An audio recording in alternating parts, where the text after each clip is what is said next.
If you enjoyed this video, consider supporting us on Patreon for just $5 a month. Click on the card in the upper right-hand corner for more information.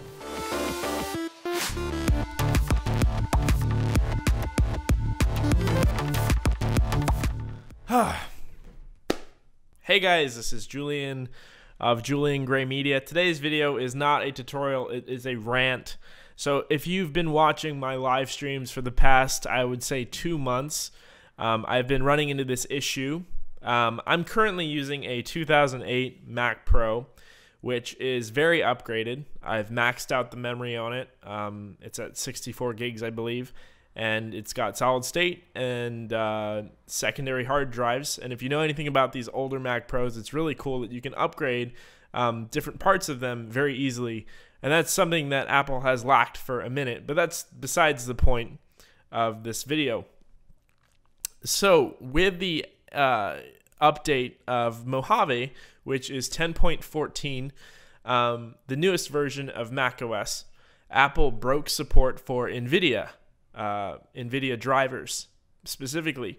So any graphics card on an Nvidia platform, any of the 10 series, the 9 series, anything, GTX, anything, RTX, anything is broken under macOS Mojave, even on their brand new MacBook Pros via an external graphics card. And you'd think that with an external graphics enclosure, which they just made official that they're supported, you would want to have Nvidia support, because then you can have, broader options for your graphics, your external graphics. But unfortunately, that's not the case.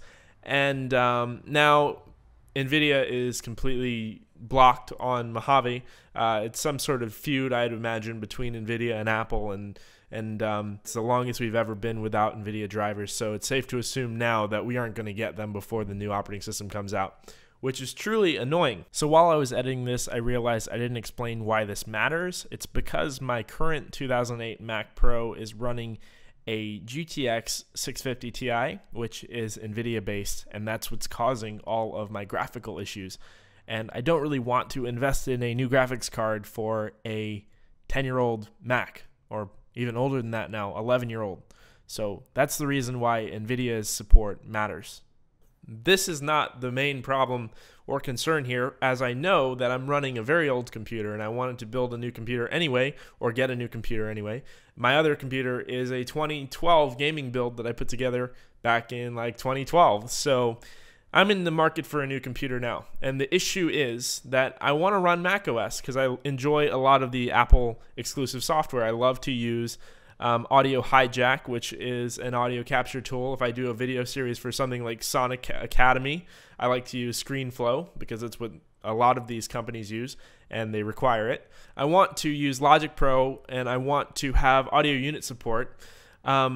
So essentially I want to have Mac OS. The problem is that Apple hasn't given us many options right now, and I'm in a bit of a triangle here and I can't decide what I want to do. So the options that I have, and the options that you have if you're looking to buy a Mac in 2019, you can either get an iMac, which comes with a giant display that will be completely, I guess, invalidated once the hardware attached to it is outdated. So you end up with this big, nice 5K or 4K, depending on what you get, screen that doesn't work, and the hardware that supports it is outdated in a few years.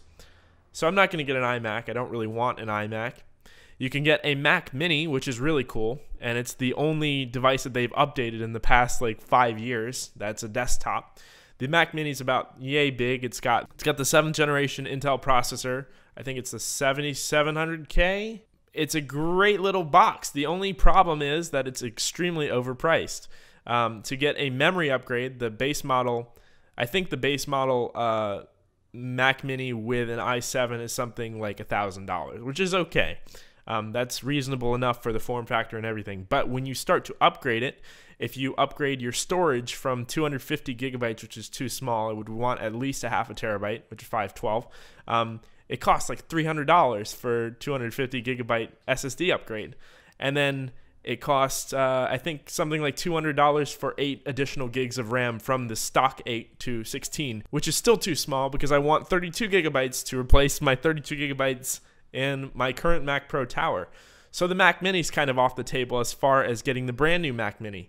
You can't get an old Mac Mini because the oldest or the newest old Mac Mini is from 2013 or 14, so the hardware is way outdated. Same problem with the Mac Pro. The Mac Pro, the newest Mac Pro is from 2013 and it still costs $3,000.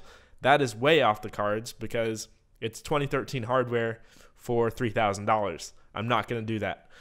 And then the previous Mac Pro, which is a viable option, it's another one of these gray cheese grater ones, is from 2010, and you can spec it out to be about equivalent to the 2013 Mac Pro. They're about $400. But then you're getting 10-year-old hardware.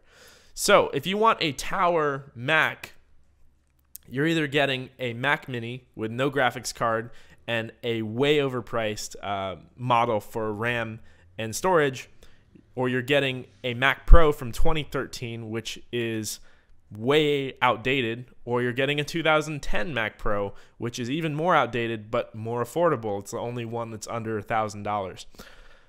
I don't want an iMac. I don't want a screen attached to it. I just want something I can swap in, and there's no real option for that. Now, of course, you can do a Hackintosh build, which is what I'm considering doing now, where you can get significantly better price to performance for, like, let's say $1,000. You can get a computer that would run circles around a current generation 2018 Mac Mini, rather, or an iMac, I guess.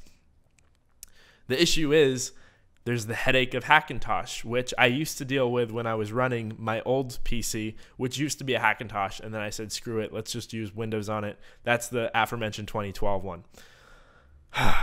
So it's either you deal with the headache of Hackintosh, and not to mention the fact that they're introducing this new thing called a T2 chip, which may lock out Hackintosh altogether within the next few years, so you might not even be able to do a Hackintosh in 3 years' time.